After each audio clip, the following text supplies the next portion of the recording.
white citizens council who were starting those schemes to blacklist anybody who employed or educated a black man. When I went in, this man, Robert Patterson, is very famous. Well, for a time, he said, "We're told you shook hands with a nigger." I said, "Yes, I did." He said, "Well, we don't do that. We don't do that. You'd have to learn our ways," and so on. So we started arguing. I was kind of stupid in a way, because I should have been learning more about why he thought what he did. And he did explain some things to me. But I got a shock. And when I left him driving to Mississippi, from Mississippi into Arkansas, I got kind of scared with my wife, because we were followed up the winding mountain roads by two cars with headlights, and I went a bit faster to escape them. Then I went slow so they'd overtake me, but nothing. They kept behind me. And finally, I stopped to ask what they wanted, and these guys got out, and they said, "Did you see that little bitty of a stoplight back there?" I said, "There wasn't a stoplight, there was an amber light." He said, "That's right, but we call that a stoplight, see? Come back with us." So I went back to them. It was very scary, actually, just from a place where they just murdered a couple of black guys. And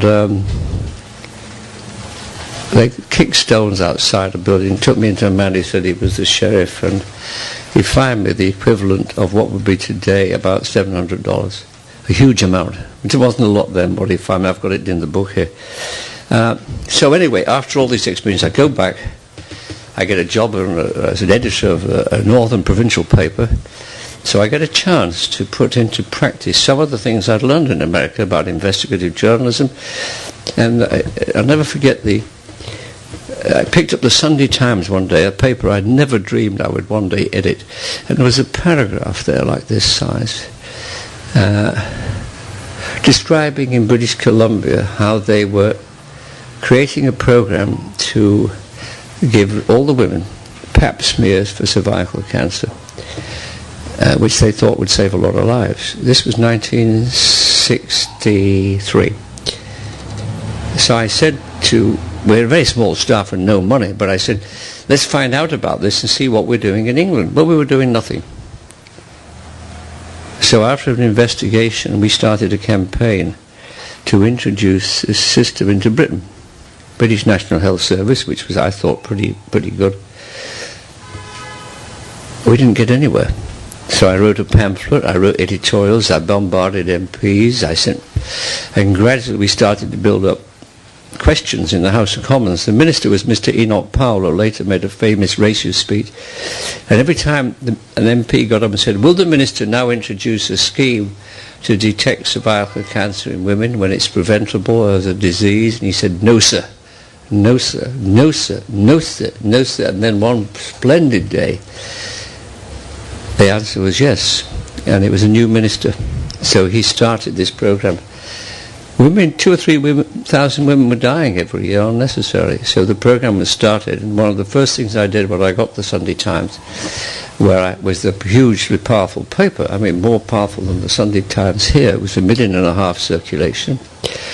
I wrote some more pieces, and we got the national program established. Now, the point of telling you this story is not to say what a big shot I am, but the fact that newspapers can do things by reporting, and when the facts justify it, by campaigning. So one of the disasters we're facing now is a diminution in newspaper reporting, and with it there will be greater injustice, which will go uncorrected, and corruption, which will go not exposed, and all sorts of terrible things, such as when I arrived at the Sunday Times, I'd already been horrified by these children who were born without legs and arms, and terrible injuries, because the doctors had prescribed a sleeping pill which called thalidomide.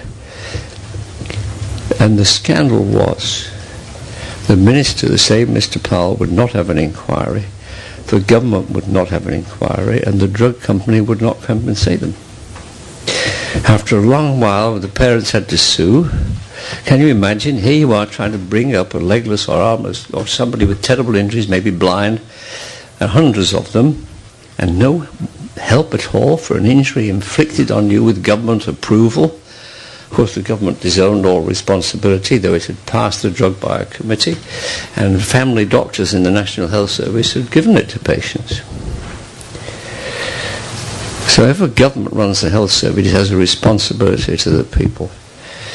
The trouble was, in British law, once you start a legal action, nobody can comment. Nobody. You can't give any new facts, you can't argue, you can't campaign, and if you do, you're liable to go to prison. Well, I collected a vast amount of information on this scandal, which I describe in the book, how we got the information. And finally, in exasperation, when I learned that the families in desperation were about to settle for derisory amounts, I started a campaign called Our Thalidomide Children. The government prosecuted me, took them into court. I lost.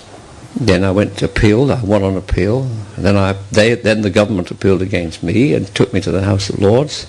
And we lost in the House of Lords, which meant that one of the crucial articles could not be published. The campaign we managed to continue with an absolutely splendid man called Jack Ashley, who was deaf, totally deaf.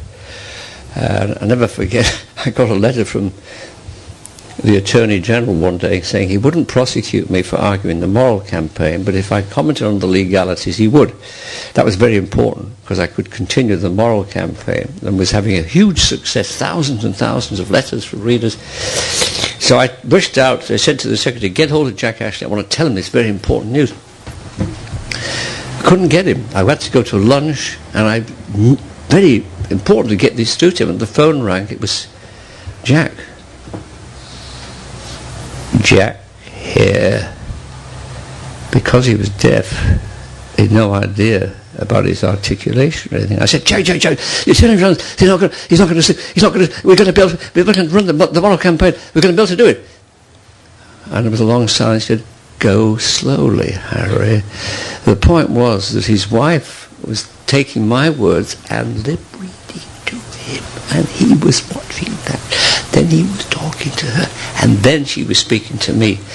So my ridiculous impatience, and he was absolutely marvellous, and he more than anybody went to see the Speaker that afternoon. He said the Attorney General is not prosecuting Evans for the moral campaign, so please let's have a moral debate in the House of Commons. And the Speaker, who runs the Commons, said, let me think about it.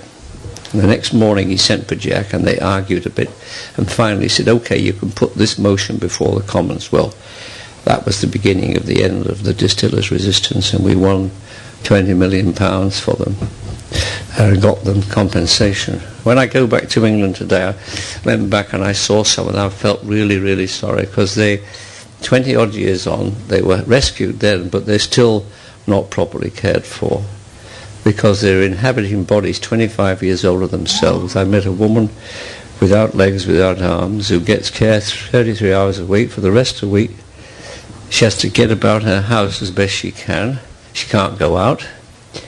She can't afford a specially adapted car. So I've been speaking in London quite recently, arguing that the government should admit its legal and moral responsibility. And I got a message before I came tonight. It looks as though the government's going to give in and give them a little extra money, because they previously refused to do it. Anyway, so the very successful, actually, period at the Sunday Times exposing spies like Kim Philby, official secrets waved in our face all the time. I won't forget going to see a foreign minister, one of the people in the Foreign Office. I asked him a question about Philby. Oh, I don't bother about Philby, no importance. He was just a minor guy who kind of fell in love with Moscow. He likes all those minarets and stuff. So that's why he went to Moscow. Figure of no importance, forget about him. Whatever, so I went back about 2 weeks later. I could be beginning to learn a few things, though everybody had said, can't talk to you, official secrets. So I went back and I said, as soon as I said, I just want to ask another, Philby, you can't ask any more questions. This is the most monstrous danger here. So 1 minute he's telling me Philby is a man of no importance. The next minute he's telling me I'll bring down the entire realm of Her Majesty by asking questions about Philby. So that, of course, only spurred us on, and we were able finally to prove that Kim Philby was not a minor figure at all. He was the head of the anti-Soviet section